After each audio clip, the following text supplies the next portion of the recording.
Glory to Jesus Christ. In today's Gospel reading, Jesus rejected the role of a judge, but masterfully used the situation to become a good teacher, a loving father. He did not begin to talk about some kind of doctrines or dogmas, what church teaches, that would offer real quick solution to the rich man's problem. Instead, he told a parable. A certain man was very rich.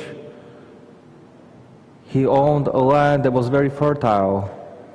His grain fields were already full, and when the field produced more than he could keep, his life, the situation presented him with a problem, huge problem. Jesus now leads us into the mind of this man, and we hear the inner thoughts, inner conversation this rich man was having with himself. What shall I do? I have no place to store my harvest. And he said to himself, I know what I'll do. I'll tear down my grain bins and I'll build a larger one. And there I will store all my grain and all of my other possessions. Of course, the rich man can increase the storage space for his property. While these words speak of a solution to his crop problem, the following words reveal the rich man's motives and goals for his life. He says to himself and to his soul, you have blessings in reserve. Relax, eat, drink. You have nothing to worry about. Enjoy yourself. From our point of view, this man acted very wisely. Securing one's life in this way is, after all, a dream of each one of us. But God's word calls such actions as foolishness.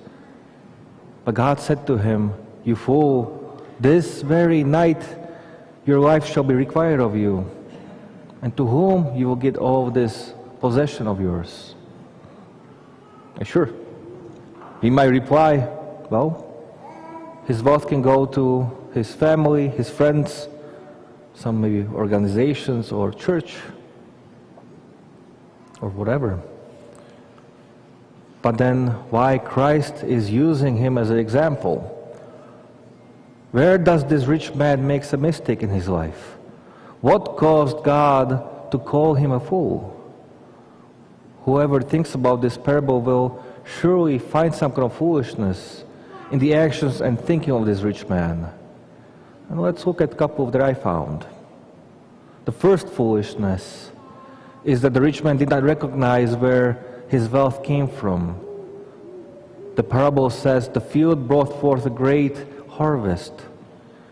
Christ does not even mention effort and works of this rich man. He talks about the land that brought forth a great harvest. This indicates that this wealth came through God's blessing, as it is said in the law of Moses. But truly, this man did not recognize the source of his wealth. He didn't think twice that God has blessed him. The second foolishness is connected with the first one. For sure, this man did not recognize the source of his wealth.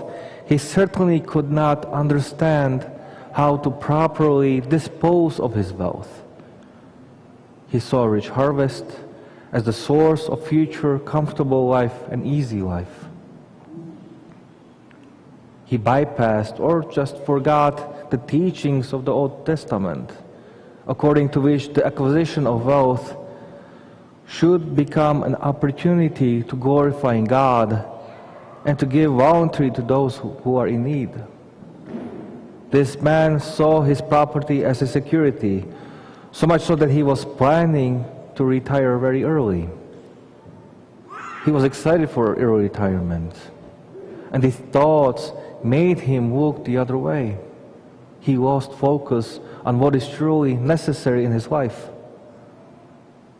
He forgot about the judgment that he will face at the time of his death. and all these secondary things, secondary possessions and grain, pulled his attention away. And he reasoned that he would be able to enjoy his property in the future, that he would live for a very long time. The foolish rich man planned his future, but he excluded from this plan the kingdom of God, death and judgment. In his thinking, the future was limited only by the length of this earthly life, which is just a speck of time.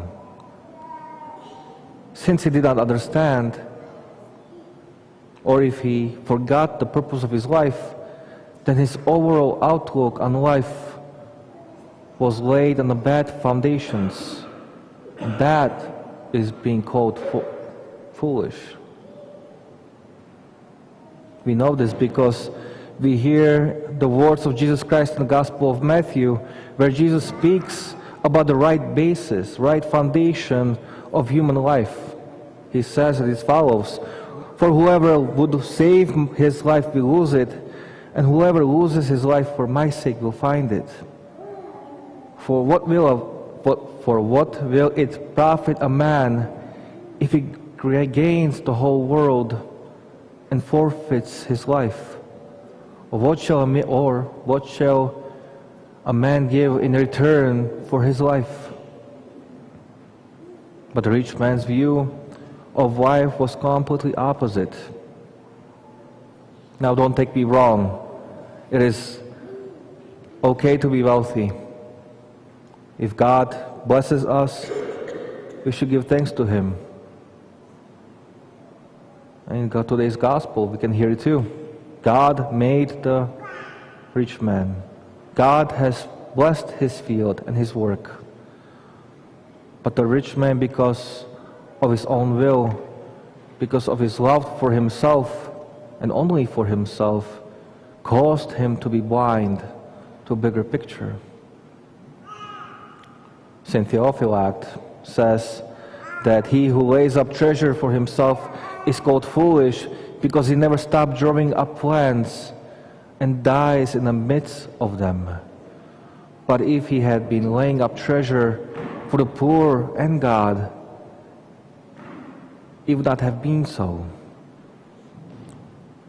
Let us strive, therefore, to be rich towards God. And this rich towards God, let me explain this a little bit. It's not just giving money. It's being merciful to others. Showing, like last week's gospel, love your neighbor as yourself. Being humble.